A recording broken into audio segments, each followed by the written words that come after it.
말씀을 먼저 한번 보겠습니다. 시작. 새 계명을 너희에게 주노니 서로 사랑하라.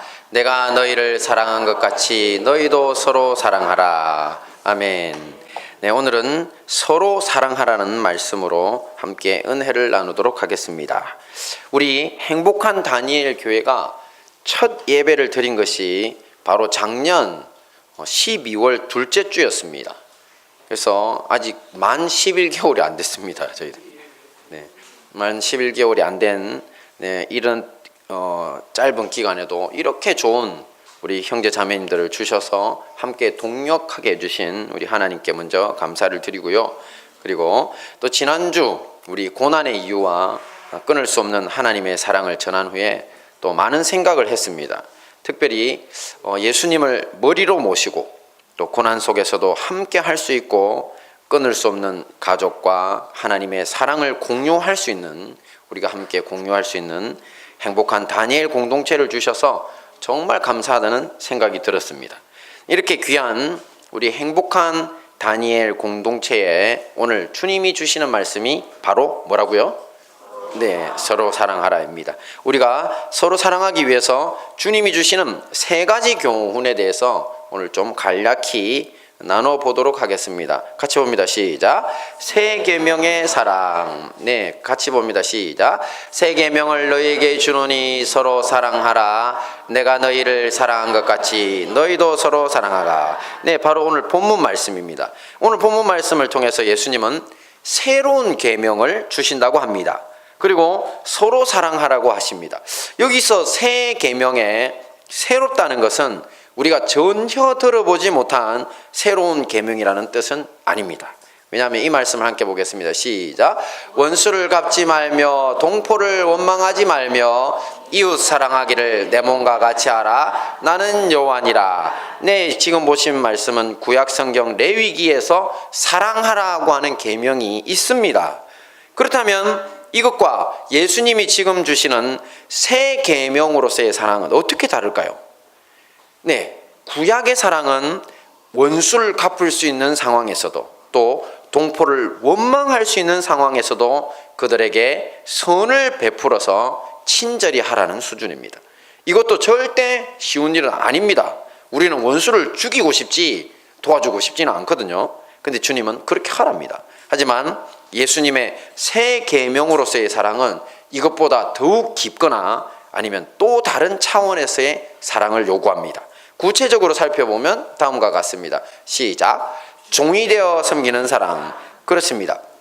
예수님께서는 지금 공생의 3년 끝에 이제 십자가를 지기 위해서 이제 활동하던 모든 곳에서 주로 갈릴리 지역에서 활동을 많이 하셨는데 이제 예루살렘으로 올라오신 상황입니다. 십자가를 곧 지실 겁니다. 그리고 제자들과 마지막 저녁 식사 자리를 가집니다. 이런 걸 뭐라고 합니까? 마지막 만찬. 네, 그렇게 말합니다. 우리는 이것을 최후의 만찬, 마지막 만찬이라고 부르는데요. 이 자리에서 직접 제자들의 발을 씻겨주시면서 다음과 같이 말씀하십니다. 지금 시작. 내가 주와 또는 선생이 되어 너희 발을 씻겼으니 너희도 서로 발을 씻기는 것이 옳으니라. 네, 발은 우리 신체 중에서 가장 낮은 곳에 위치하고 있습니다.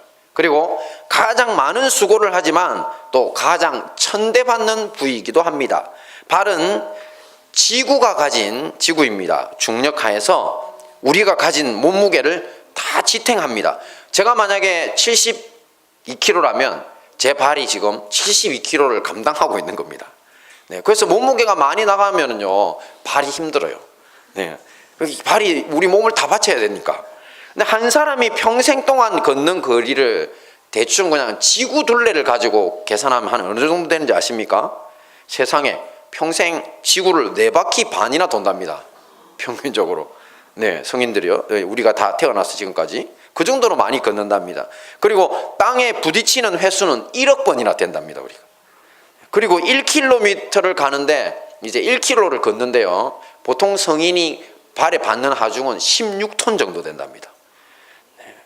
참 정말 대단한 일을 합니다. 그리고 발이 일하는 환경을 보면 어떻습니까? 이렇게 수고는 많이 하는데 발이 일하는 환경, 제일 나쁩니다. 맨발이라면 돌불이나 날카로운 것들에 채여서 상처도 나고, 지금 저기 유리조각 보이시죠? 맨발이면 저런데 늘 제일 먼저 다치는 게 발입니다. 그리고 신을 신으면 어둡고 땀으로 축축한 환경에서 고생해야 합니다. 이런 환경에서 고생하는 것에 비해 대우는 최악입니다. 가끔 우리 막내 다윗이 형이랑 함께 누워있다가 장난을 친다고 그러는지 아니면 실수인지 자기 발로 형아 얼굴을 밀 때가 있습니다. 그러면 형인 다니엘이 행복해 할까요? 어떻게 할까요? 격분합니다. 감히 형님 얼굴을 발로 밀었다고 아주 혼을 냅니다. 손으로는 서로 얼굴이나 머리를 쓰다듬어 주면서 둘이서 한번 보면 갑자기 둘이서 서로 끌어안고 머리 쓰다듬어 주고 볼도 만져주면서 막 서로 이제 좋아합니다. 행복해하는 모습을 보이는데 발로 그렇게 했다가는 난리가 나는 이유가 뭐라고요? 발이 바로 천대받는 부위이기 때문입니다. 그런데 예수님은 이런 가장 수고하지만 천대받는 발을 씻겨주십니다. 그것도 자기보다 낮은 제자들 타인의 발을 씻겨주십니다. 예수님이 살던 시절에는요, 주인의 발은 노예들이 씻기는 것이 당연하다고 생각들을 했더랍니다. 그런데 예수님의 말씀은 지금 주인이 노예의 발을 씻기는 것을 사랑이라고 말씀하시는 것입니다. 이것이 바로 무슨 계명이라고요? 새 계명입니다. 전혀 새로운 차원, 당시의 사람들은 도무지 생각하지 못한 차원의 사랑인 것입니다. 자, 두 번째 봅니다. 시작. 서로 섬기는 사랑. 지금 멍멍이랑 고양이가 끌어안고 있죠. 구약은 원수를 갚지 말고 동포를 원망하지 말고 이웃을 사랑하라고 하십니다. 생각해보면 이것은 일방적인 사랑입니다. 한쪽만.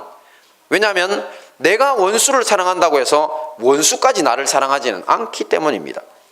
하지만 예수님은 우리에게 어떻게 사랑하라고 했습니까? 서로 사랑하라고 했죠. 그러니까 서로 사랑하라고 하는 이런 걸 상호적인 사랑의 명령이라고 하거든요.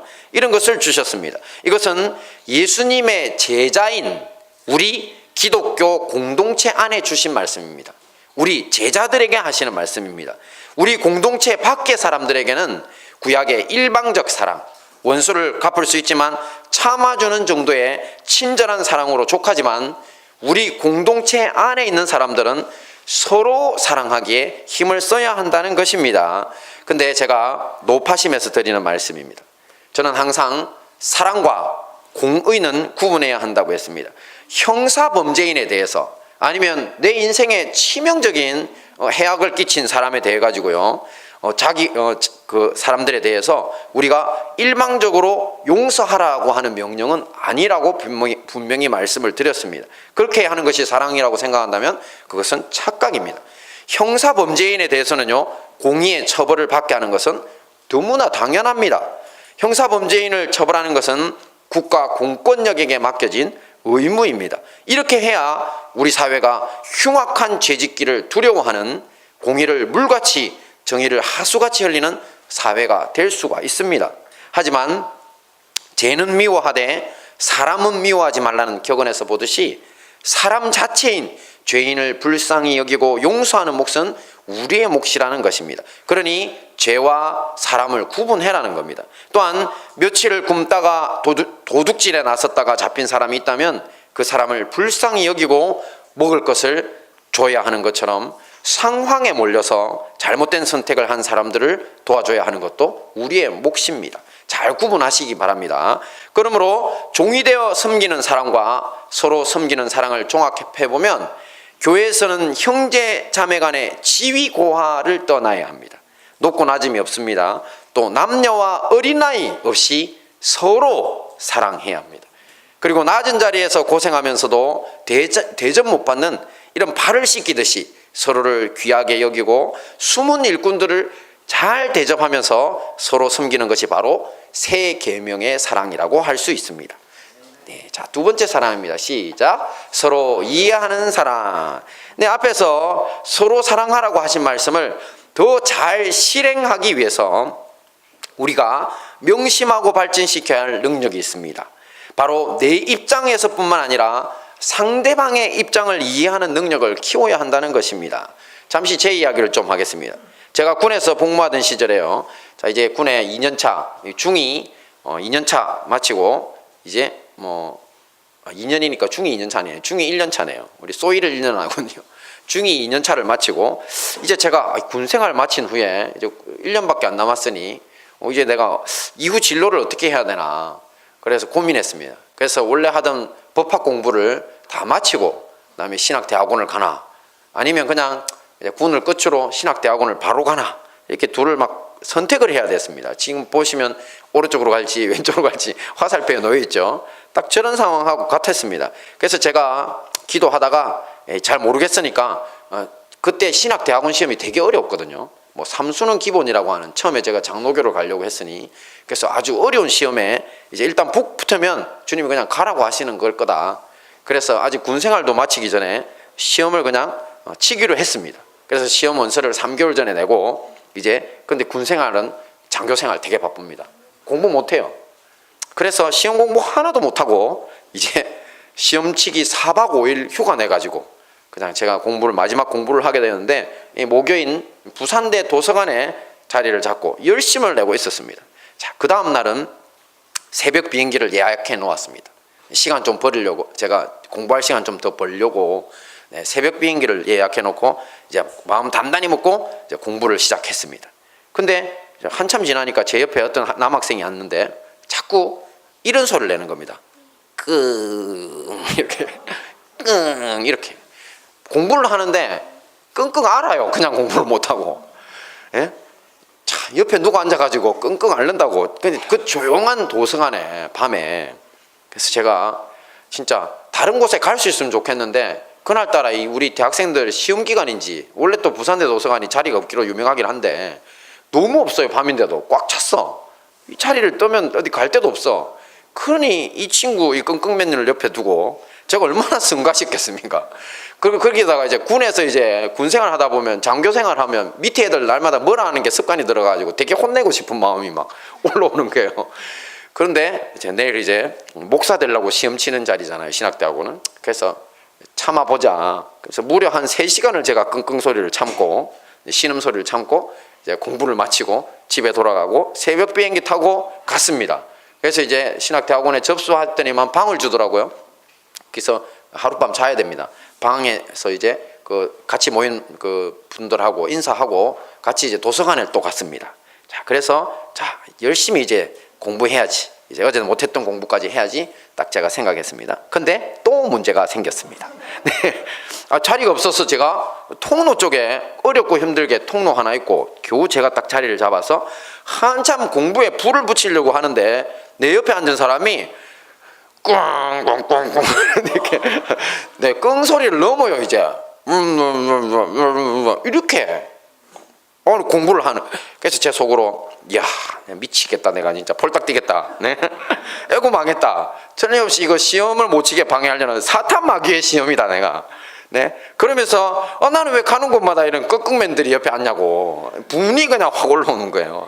그래가지고 도저히 이번에는 못 참아가지고 제가 뭐라 하려고 돌보고 일어나려고 딱 하는데, 근데 지나가던 이제 젊은 청년들이 그 끙 소리를 내는 친구를 알아보고 말을 붙이는 거예요. 살 조용하게, 도서관이니까 말을 붙이는데, 어떻게 말을 붙이냐면 이야기하면서 손가락을 이렇게 해요.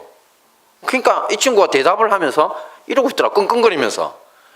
그래서 제가 알게 됐습니다. 이 친구는 지금 듣지도 못하고 말도 못해요. 언어 장애가 있는 겁니다. 근데 제가 그래서 깜짝 놀라서 옆을 딱 봤더니만 우리가 내일 쳐야 되는 시험에 필요한 그 성경 암송 구절이 있거든요. 그걸 펼쳐놓고 형광펜을 들고 외우니라고. 그러니까 속으로, 자, 하나님이 세상을 이처럼 사랑하사 같으면 이렇죠. 그러니까 그 소리가 났던 거예요.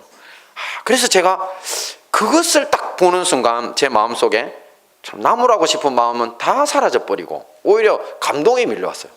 야, 저런 몸으로도 하나님 나라 섬기고 싶어서 시험을 준비하는구나.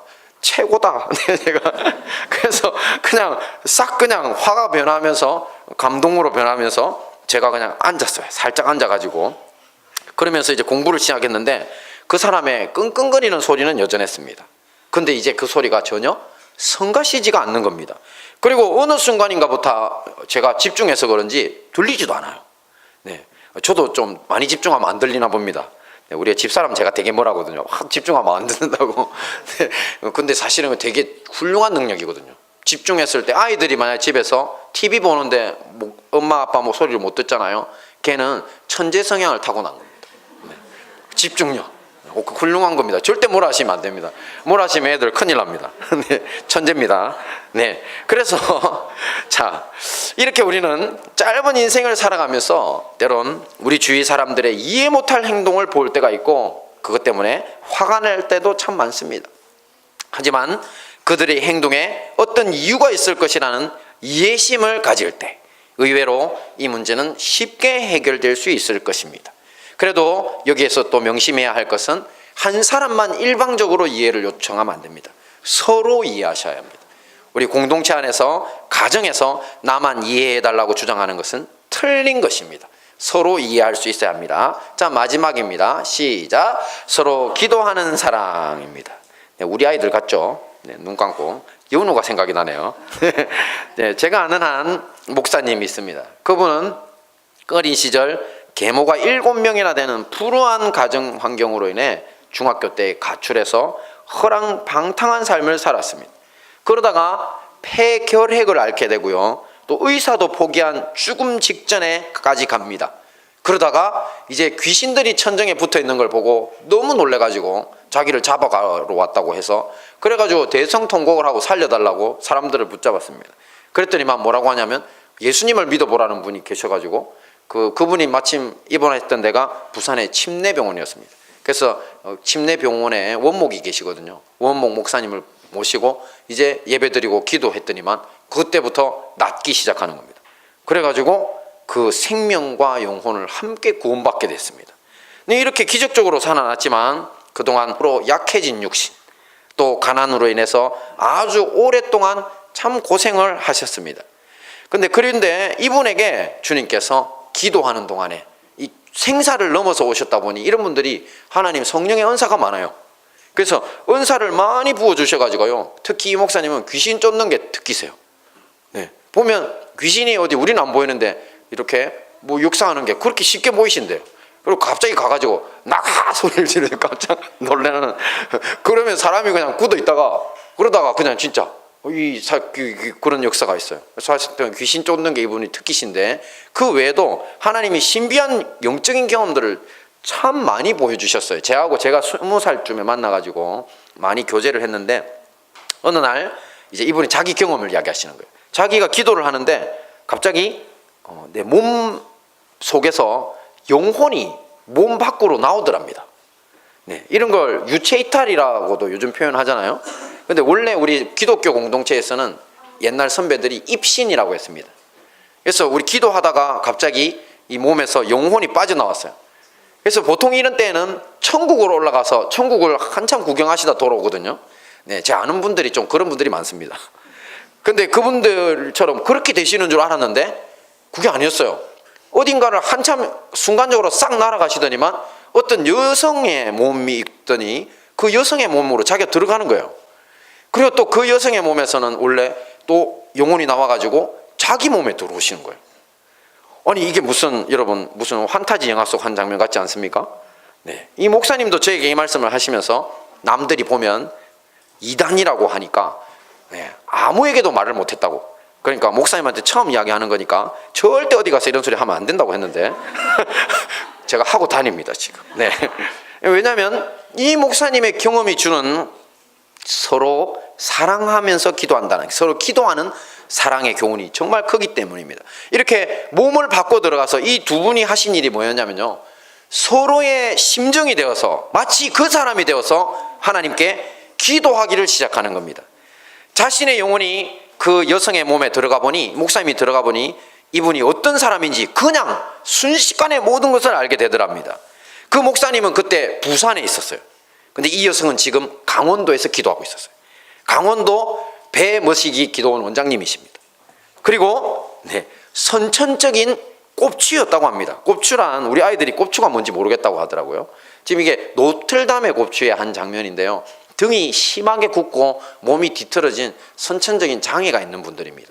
그러니까 이 여성이 바로 그런 곱추였다는 거죠. 태어나서 평생 멸시당하고 결혼도 못했어요. 힘들었던 마음이 그대로 전해지더랍니다, 이 목사님께. 그러면서 그 기도원 원장님의 기억 속에는 그냥 자기는 아무 짓도 안 하고 길을 가고 있는데 동네 아이들이 돌을 들고 뛰어와가지고 꼽추라고 놀리면서 돌을 던져서 맞아서 피 맞고 울면서 도망가던 기억도 있더랍니다. 그러니 얼마나 마음이 많이 아팠겠습니까? 자라오는 세월 동안. 근데 그 원장님의 심정과 고통으로 지금 몸을 바꿔서 들어가신 이 목사님의 영혼이 하나님께 정말 간절히 또 간절히 부르짖으면서 기도하더라는 겁니다. 그리고 또한 이 목사님의 몸속으로 들어가셨던 원장님도 마찬가지입니다. 어린 시절 이 목사님은 불우한 가정 환경 속에서 얼마나 고통받았는지 모릅니다. 계모가 7명이었다고 했잖아요. 허랑방탕한 죄악된 삶, 집을 가출했거든요. 중학교 때부터. 그러면서 뭐 이렇게 나이트클럽에서 이거 서빙하고 하여튼 인물이 잘생기셨어요. 지금도 보면 약간 그렇게 생기셨어요. 그래가지고 이 뭐 허랑방탕한 이제 화류계를 이렇게 장악하는 그런 삶을 살았다는 거죠. 그러면서 그 결과로서 얻은 질병과 나약한 몸, 또 가난 속의 모욕 등 숱한 고난 속의 아픔들을 마치 자기의 문제인 양 이 여성, 이 원장님이 하나님께 간절히 부르짖고 또 기도하더라는 겁니다. 이것이 바로 뭐라고요? 서로 사랑하는 기도입니다. 우리가 서로를 위해 기도해 줄 때는 이렇게 그 사람이 된 것처럼 기도하는 것이 맞다는 것입니다. 그래서 제가 그 목사님께 목사님 이런 일이 한 번만 있었습니까? 아니래요. 한 몇 년 동안 기도하는 시간만 같으면 이분들이 그렇게 되더래요. 그래가지고 직접 강원도 가서 만나셨대요. 네, 그래가지고 강원도면 우리 동네하고 가까운데 그래서 한번 가보려고 했더니만 네, 연락처가 없으세요. 그리고 강원도에 같은 이름의 기도원이 6곳인가 7곳인가 되더라고. 근데 전화번호 있는 곳은 한 곳밖에 없어요. 그래서 제가 그거 다 찾아다닐 시간이 없어서 네, 다음에 주님이 연결해 주시면 그때 한번 뵙고 그때 부흥 강사를 한번 초청을 할까 싶습니다. 할렐루야. 네, 너무 긴장들 하지 마시고요. 네. 네, 그래서 제가 지금 서로 사랑하면서 기도하는 게 뭐라고요? 그 사람이 된 것과 같이 기도하는 겁니다. 그 사람이 된 것처럼 기도하는 것이 바로 서로 사랑하는 겁니다. 우리가 이렇게 기도하는 것이 뭐라고요? 바로 하나님의 새 계명의 사랑을 실천하는 것입니다. 사실 우리 가정도 이런 기도의 사랑을 정말 많이 받은 가정입니다. 집사람이 뇌출혈로 죽어가고 있을 때요, 참 제 아는 장로님은요 교회 가서 밤새 통곡하면서 하나님 살려달라고 그렇게 기도하셨대요. 또 제 아는 분들도 얼마나 함께 울면서 많이 기도해 주시는지 몰라요. 근데 그것을 우리 하나님께서 들으시고 네, 죽었다가 40일 만에 집사람이 살아났어요. 물론 예수님은 3일 만에 살아났지만 집사람은 40일 만에 살아났어요. 얼마나 감사한지. 그래서 우리는 이런 것을 사랑의 빛, 기도의 빛이라고 부릅니다. 저는 우리 행복한 다니엘 교회 성도님들이 서로에게 이런 사랑의 빛, 기도의 빛을 많이 지고 또 많이 갚는 분들이 되면 좋겠습니다. 네, 말씀을 정리하겠습니다. 오늘 주님께서 서로 사랑하라고 주신 3가지 교훈, 첫째가 뭐였습니까? 네, 새 계명의 사랑, 네, 종이 되어 섬기고 서로 사랑하라고 했죠. 둘째는 뭐였습니까? 서로 이해하는 사랑. 네, 우리가 보기에 비행을 저지르는 것처럼 보인다고 할지라도 그 사람들의 사정을 이해하면 얼마든지 받아줄 수 있는 일도 많다고 했습니다. 세 번째, 마지막은요, 서로 기도하는 사랑. 네, 서로의 문제와 아픔이 내 것인 양, 내가 그 사람인 양, 그 사람의 입장에서 함께 부르짖고 기도하는 사랑의 빛, 기도의 빚진 자가 되자고 했습니다. 이 모든 말씀으로 승리하시는 우리 행복한 다니엘 교회와 형제 교회 성도님들 되시기를 축원합니다. 아멘.